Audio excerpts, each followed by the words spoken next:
Hello everyone, स्वागत है आप सभी का हमारे YouTube channel agri super mind पे। आज हम बात करने वाले हैं जीव विज्ञान से संबंधित सभी महत्वपूर्ण प्रश्नों की, जो कि आने वाले सभी एग्जाम की दृष्टि से काफ़ी महत्वपूर्ण होने वाले हैं। सो बढ़ते हैं हम लोग अपने क्वेश्चंस की तरफ, जो कि आज का हमारा पहला क्वेश्चन है। श्वसन मापने का यंत्र कहलाता है। फर्स्ट ऑप्शन है पोटोमीटर, सेकेंड ऑप्शन है ऑक्सीजनोमीटर, थर्ड ऑप्शन है रिस्पायरोमीटर, फोर्थ ऑप्शन है इनमें से कोई नहीं। तो सबसे पहले बात करते हैं पोटोमीटर की। तो जो पोटोमीटर होता है, इसका उपयोग हम लोग पौधों में वाष्पोत्सर्जन को मापने के लिए करते हैं। पोटोमीटर का उपयोग जो है वो पौधों में वाष्पोत्सर्जन को मापने के लिए करते हैं। बात करते हैं ऑक्सीजनोमीटर की। तो पौधों में वृद्धि को मापने के लिए हम लोग ऑक्सीजनोमीटर का उपयोग करते हैं। और बात करते हैं रिस्पायरेटरोमीटर की। तो रिस्पायरेटरोमीटर का जो उपयोग होता है, ये श्वसन मापने के लिए किया जाता है। इसलिए इसका जो राइट आंसर होगा वो सी होगा। बढ़ते हैं नेक्स्ट क्वेश्चंस की तरफ। एक जीन एक एंजाइम सिद्धांत किसने दिया? फर्स्ट ऑप्शन है वाटसन व क्रिक ने, सेकेंड ऑप्शन है हरगोबिंद खुराना ने, थर्ड ऑप्शन है बीडल व टाटम ने, फोर्थ ऑप्शन है मार्गन ने।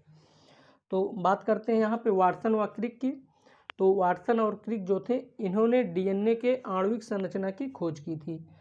वाटसन और क्रिक जो थे, इन्होंने डीएनए के आणविक संरचना की खोज की थी। बात करते हैं बीडल व टॉटम की। तो बीडल और टॉटम जो थे, इन्होंने एक जीन एक एंजाइम सिद्धांत को दिया था। बात करते हैं यहाँ पे मार्गन की। तो मार्गन जो थे, इन्होंने क्रोमोसोमल थ्योरी ऑफ इनहेरिटेंस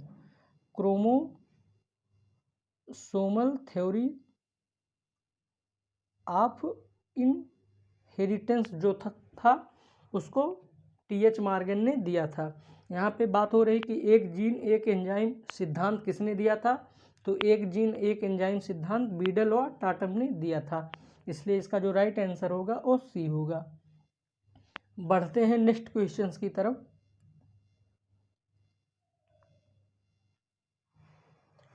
समरूप अंग होते हैं। फर्स्ट ऑप्शन है रचना में समान, सेकेंड ऑप्शन है कार्य में समान, थर्ड ऑप्शन है रचना व कार्य दोनों में समान, फोर्थ ऑप्शन है कार्य विहीन।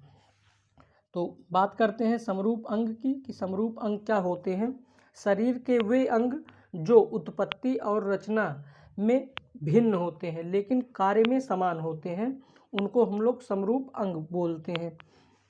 समरूप अंग के उदाहरण जैसे कि कीट के पंख हो गए और पक्षी के जो पंख हैं, ये समरूप के उदाहरण होते हैं। तो इसमें बात बोली जा रही है कि उत्पत्ति और रचना जो होती है वो भिन्न होती है, लेकिन कार्य क्या होते हैं? समान होते हैं।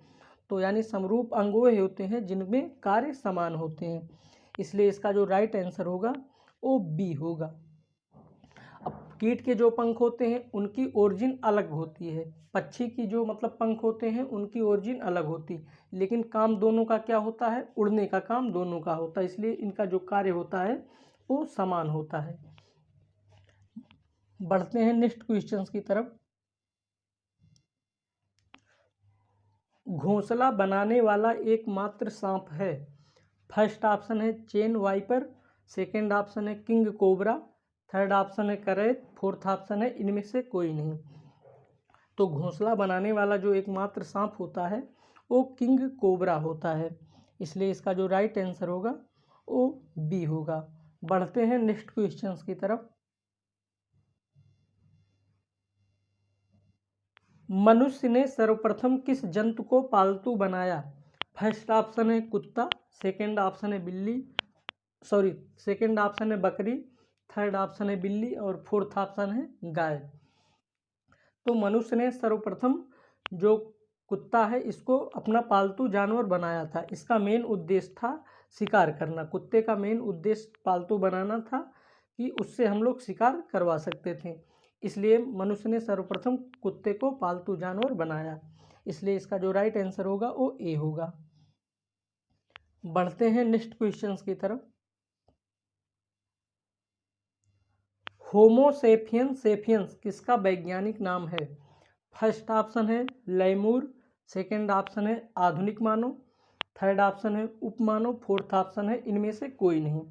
तो होमो सैपियन जो है ये आधुनिक मानव का वैज्ञानिक नाम है, इसलिए इसका जो राइट आंसर होगा वो बी होगा। बढ़ते हैं नेक्स्ट क्वेश्चंस की तरफ।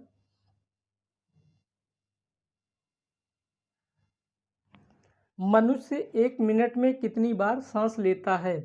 फर्स्ट ऑप्शन है 16 से 18 बार, सेकंड ऑप्शन है 20 से 25 बार, थर्ड ऑप्शन है 12 से 40 बार, फोर्थ ऑप्शन है 70 से 72 बार। तो मनुष्य जो होता है वो एक बार में 16 से 18 बार सांस लेता है। अगर बात करते हैं 70 से 72 की, तो मनुष्य का जो मतलब वो हृदय की मतलब जो गति होती है, हार्ट बीट जो होता है वो 70 से 72 मिनट होता है। तो यहाँ पे बात हो रही कि मनुष्य 1 मिनट में कितनी बार सांस लेता है, तो मनुष्य 1 मिनट में 16 से 18 बार सांस लेता है, इसलिए इसका जो राइट आंसर होगा वो फर्स्ट होगा। बढ़ते हैं नेक्स्ट क्वेश्चंस की तरफ। अनाक्सी श्वसन का अंतिम उत्पाद है। फर्स्ट ऑप्शन है CO2 तथा जल, सेकंड ऑप्शन है फ्यूमेरिक अम्ल, थर्ड ऑप्शन है लैक्टिक अम्ल, फोर्थ ऑप्शन है पायरुविक अम्ल। बात करते हैं अनाक्सी श्वसन। अनाक्सी श्वसन का मतलब ये होता है कि बिना ऑक्सीजन की बिना ऑक्सीजन की प्रेजेंट में जब हमारे बॉडी में ऑक्सीजन की कमी होती है तो उस वक्त का अंतिम उत्पाद क्या होता है, उस वक्त हमारी बॉडी में क्या बनता है।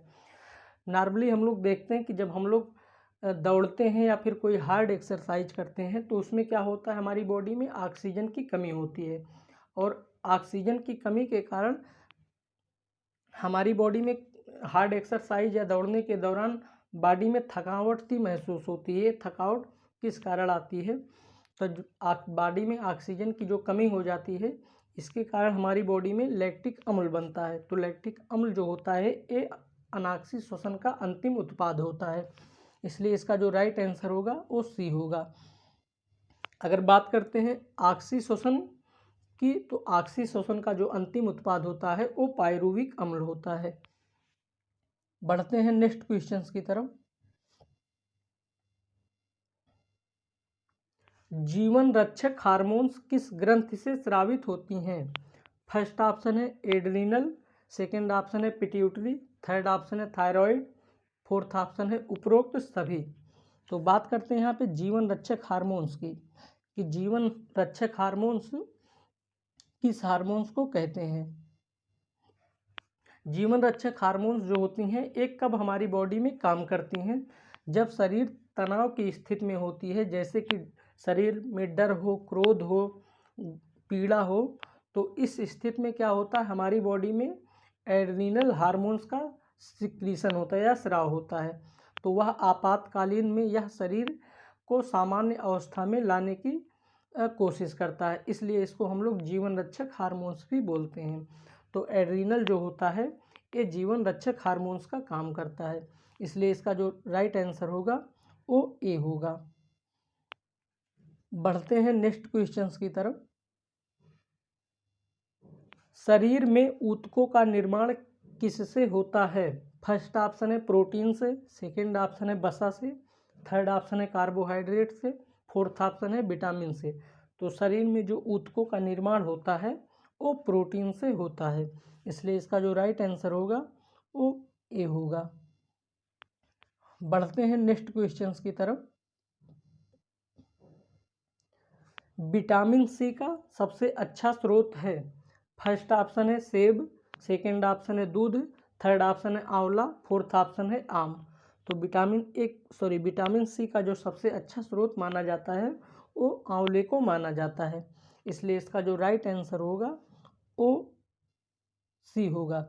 अगर ऑप्शन में बारबाडोस चेरी होता तो वो विटामिन सी का सबसे अच्छा स्रोत माना जाता है, तो लेकिन यहाँ पे ऑप्शन में बारबाडोस चेरी दिया नहीं गया है, तो इसलिए आंवला जो है ये विटामिन सी का सबसे अच्छा स्रोत माना जाता है।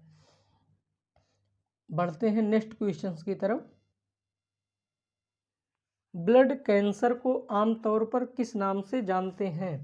फर्स्ट ऑप्शन है ल्यूकोडर्मा, सेकेंड ऑप्शन है ल्यूकेमिया, थर्ड ऑप्शन है एनीमिया और फोर्थ ऑप्शन है होमोफीलिया। तो जो ब्लड कैंसर होता है इसको आमतौर पर हम लोग ल्यूकेमिया नाम से जानते हैं, इसलिए इसका जो राइट आंसर होगा वो बी होगा। बढ़ते हैं नेक्स्ट क्वेश्चंस की तरफ।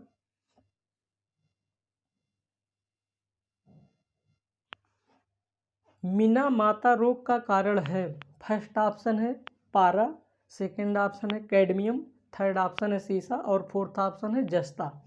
बात करते हैं मीना माता की। तो मीना माता जो होता है ये न्यूरोलॉजिकल डिसऑर्डर होता है। इसमें क्या होता है, जापान में एक बार नदी में जो ये पारा होता है, मरकरी होता है, इसको छोड़ दिया गया था, जिससे मछलियाँ जो थी उनमें एक डिसऑर्डर देखने को मिला, जिसको हम लोग मिनी माता बोलते हैं। उनमें क्या हुआ कि जो न्यूरोलॉजिकल डिसफंक्शन हुआ, यानी उनके नर्व में काफ़ी ज़्यादा समस्या देखने को मिला। फिर वो मछलियाँ को जो मनुष्य खाया उनमें जो रोग दिखाई दिया उसको हम लोग मिनी माता रोग के नाम से जानते हैं। तो यह मिनी माता जो होता है वो पारा के कारण होता है, यानी मरकरी जो होता है, पारा जो होता है इसके कारण मिनी माता रोग होता है, इसलिए इसका जो राइट आंसर होगा वो ए होगा। बढ़ते हैं नेक्स्ट क्वेश्चंस की तरफ। चेचक होने का कारण है, फर्स्ट ऑप्शन है रूबियोला वायरस, सेकेंड ऑप्शन है बैरियोला वायरस, थर्ड ऑप्शन है बैरिसेला वायरस, फोर्थ ऑप्शन है मिक्सो वायरस। तो जो चेचक यानी स्मॉल पॉक्स जो होता है इसका जो मतलब वायरस होता है ये बैरियोला वायरस होता है, इसलिए इसका जो राइट आंसर होगा वो बी होगा। बढ़ते हैं नेक्स्ट क्वेश्चंस की तरफ। मनुष्य की खोपड़ी में कितनी अस्थियां पाई जाती हैं, फर्स्ट ऑप्शन है 8, सेकेंड ऑप्शन है 30, थर्ड ऑप्शन है 32 और फोर्थ ऑप्शन है 22। तो मनुष्य जो होती हैं इनकी मतलब खोपड़ी में कितनी हड्डियां, अगर पूरी खोपड़ी की हम लोग बात करते हैं तो जो मनुष्य का फेशियल यानी चेहरा जो होता है, चेहरे में 14 हड्डियां पाई जाती हैं, मनुष्य के चेहरे में 14 हड्डियां पाई जाती हैं। और इसके बाद जो उसका बैक साइड होता है यानी खोपड़ी का बैक साइड जो होता है उसमें 8 हड्डियां पाई जाती हैं। तो टोटल हड्डियों की संख्या जो होती है वो 22 होती है, इसलिए मनुष्य की खोपड़ी में जो अस्थियों की संख्या होती है वो 22 होती है, इसलिए इसका जो राइट आंसर होगा वो डी होगा। बढ़ते हैं नेक्स्ट क्वेश्चंस की तरफ। चाय में खुशबू किस कारण से आती है, फर्स्ट ऑप्शन है थीन, सेकेंड ऑप्शन है टेनिन, थर्ड ऑप्शन है थियोल और फोर्थ ऑप्शन है इनमें से कोई नहीं। यहाँ पे इन बाई मिस्टेक हो गया, इसको आप लोग काट दीजिए। तो चाय में जो खुशबू होती है ये किस कारण से आती है। बात करते हैं अगर थीन की, तो थीन जो होता है जब हम लोग चाय पीते हैं, चाय पीने के बाद जो हमारे शरीर में ताजगी महसूस होती है वो थीन के कारण होती है, यानी जो बॉडी में ताजगी, बॉडी में चाय पीने के बाद जो ताजगी महसूस होती है वो थीन के कारण होती है। अब बात करते हैं टैनिन की, तो टैनिन जो होता है ये चाय में जो कड़वापन होता है, चाय में जो कड़वापन होता है वो टैनिन के कारण होता है। अब बात करते हैं थियोल की, तो चाय में जो खुशबू आती है वो थियोल के कारण आती है, इसलिए इसका जो राइट आंसर होगा वो सी होगा। बढ़ते हैं नेक्स्ट क्वेश्चंस की तरफ। मुख्य वायु प्रदूषक है, फर्स्ट ऑप्शन है कार्बन मोनोऑक्साइड, सेकेंड ऑप्शन है कार्बन डाइऑक्साइड, थर्ड ऑप्शन है नाइट्रोजन, फोर्थ ऑप्शन है गंधक यानी जिसको सल्फर बोलते हैं हम लोग, गंधक बोले तो सल्फर। तो मुख्य वायु प्रदूषक कौन सा है, मुख्य वायु प्रदूषक जो होता है एक कार्बन मोनोऑक्साइड होता है, इसलिए इसका जो राइट आंसर होगा वो ए होगा। बढ़ते हैं नेक्स्ट क्वेश्चंस की तरफ। विश्व पर्यावरण दिवस किस दिन मनाया जाता है? फर्स्ट ऑप्शन है 7 अप्रैल, सेकंड ऑप्शन है 6 अगस्त, थर्ड ऑप्शन है 5 जून, फोर्थ ऑप्शन है 16 जून। तो विश्व पर्यावरण दिवस जो होता है ये 5 जून को मनाया जाता है, इसलिए इसका जो राइट आंसर होगा वो सी होगा। बढ़ते हैं नेक्स्ट क्वेश्चंस की तरफ। चाय में लाल रस्ट रोग किसके कारण होता है? फर्स्ट ऑप्शन है जीवाणु, सेकंड ऑप्शन है लाइकेन, थर्ड ऑप्शन है कवक और फोर्थ ऑप्शन है हरे शैवाल। तो जो चाय में लाल रस्ट रोग होता है वो हरे शैवाल के कारण होता है, इसलिए इसका जो राइट आंसर होगा वो डी होगा। बढ़ते हैं नेक्स्ट क्वेश्चंस की तरफ। साबूदाना किससे बनाया जाता है? फर्स्ट ऑप्शन है साइकस से, सेकंड ऑप्शन है पाइनस से, थर्ड ऑप्शन है सिड्रस से, फोर्थ ऑप्शन है जूनिपेरस से।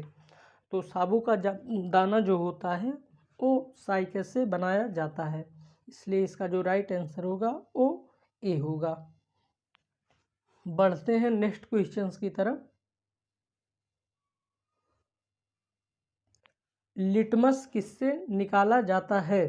फर्स्ट ऑप्शन है हल्दी से, सेकंड ऑप्शन है सिनकोना से, थर्ड ऑप्शन है लाइकेन से, फोर्थ ऑप्शन है मशरूम से। तो लिटमस जो होता है ये लाइकेन से प्राप्त किया जाता है या फिर निकाला जाता है, इसलिए इसका जो राइट आंसर होगा वो सी होगा। बढ़ते हैं नेक्स्ट क्वेश्चंस की तरफ। जापान में लोग किस लाइकेन को सब्जी के रूप में खाते हैं? फर्स्ट ऑप्शन है परमेलिया, सेकंड ऑप्शन है रोसेला, थर्ड ऑप्शन है इंडोकार्पन, फोर्थ ऑप्शन है इनमें से कोई नहीं। तो जापान में जो लाइकेन होता है, सबसे पहले आप बात करते हैं लाइकेन जो होता है। लाइकेन जो होता है ये शैवाल प्लस फफूद, यानी जिसको हम लोग फंगी बोलते हैं, ये दोनों आपस में मिलकर लाइकेन का निर्माण करते हैं। और लाइकेन जो होता है ये कभी भी गंदे स्थानों पे नहीं पाया जाता है। लाइकेन का जो दूसरा फंक्शन होता है, ये जहाँ पे SO2 नामक पॉल्यूशन या प्रदूषण होता है वहाँ पे ये कभी ग्रो करते ही नहीं।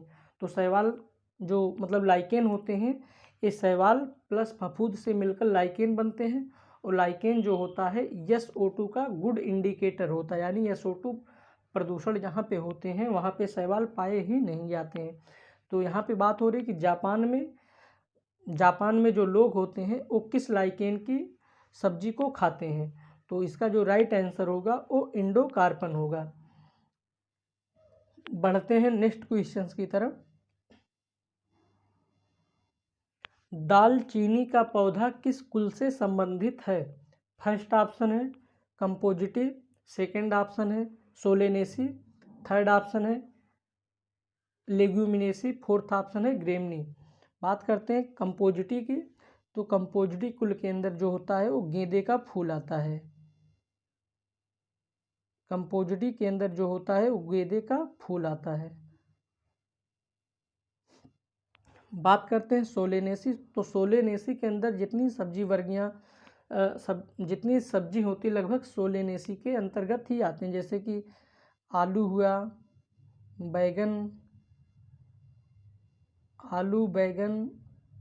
मिर्च, ये सब जो हैं सोलेनेसी के अंतर्गत आती हैं।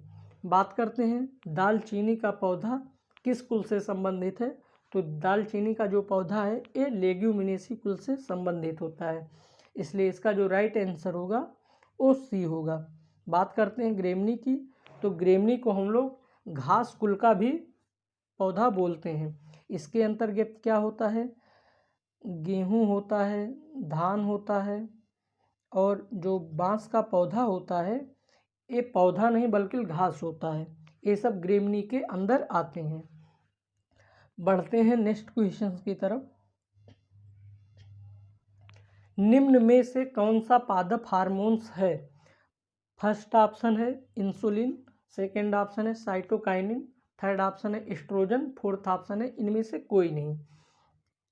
तो साइटोकाइनिन जो होता है ये पादप हार्मोन्स होता है। और बात करते हैं अगर इंसुलिन और एस्ट्रोजन की, तो इंसुलिन और एस्ट्रोजन जो होते हैं ये मानव शरीर में पाए जाने वाले हार्मोन्स होते हैं। तो यहाँ पे बात हो रही कि निम्न में से पादप हार्मोन्स कौन सा है, तो पादप हार्मोन साइटोकाइनिन होता है, इसलिए इसका जो राइट आंसर होगा वो बी होगा। बढ़ते हैं नेक्स्ट क्वेश्चंस की तरफ। न्यूक्लियस की खोज सर्वप्रथम किसने की? फर्स्ट ऑप्शन है ल्यूएनहाक ने, सेकेंड ऑप्शन है स्वान ने, थर्ड ऑप्शन है हॉफमिस्टर ने, फोर्थ ऑप्शन है ब्राउन ने। तो न्यूक्लियस की खोज सर्वप्रथम ब्राउन ने की थी, इसलिए इसका जो राइट आंसर होगा वो डी होगा। बढ़ते हैं नेक्स्ट क्वेश्चंस की तरफ।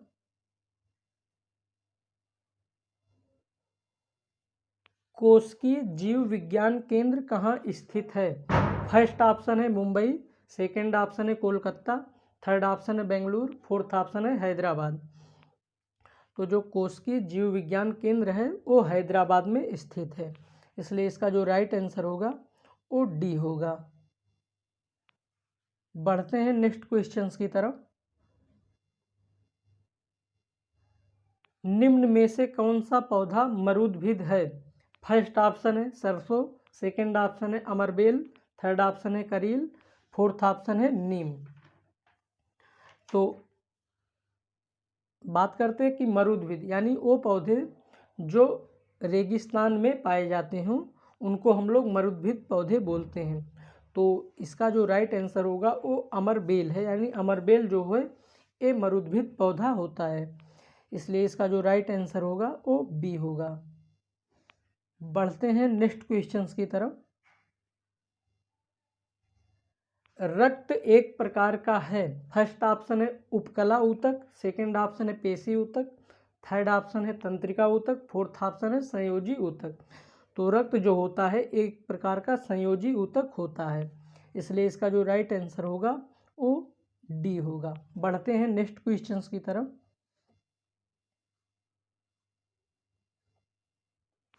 ऑक्टोपस में भुजाओं की संख्या होती है, फर्स्ट ऑप्शन है 4, सेकेंड ऑप्शन है 5, थर्ड ऑप्शन है 6, फोर्थ ऑप्शन है 8। तो ऑक्टोपस यानी जिसमें 8 भुजाएं पाई जाती हैं उसको हम लोग ऑक्टोपस बोलते हैं। तो यानी ऑक्टोपस में जो भुजाओं की संख्या होती है वो 8 होती है, इसलिए इसका जो राइट आंसर होगा वो डी होगा। बढ़ते हैं हम लोग अपने आखिरी क्वेश्चंस की तरफ। समुद्री घोड़ा किस वर्ग का उदाहरण है? फर्स्ट ऑप्शन है मत्स्य, सेकेंड ऑप्शन है स्तनधारी, थर्ड ऑप्शन है सरीसृप, फोर्थ ऑप्शन है मोलस्का। तो जो समुद्री घोड़ा होता है ये मत्स्य वर्ग का उदाहरण होता है, इसलिए इसका जो राइट आंसर होगा वो ए होगा। बात अगर करते हैं स्तनधारी की, तो स्तनधारी के अंतर्गत मनुष्य हुआ,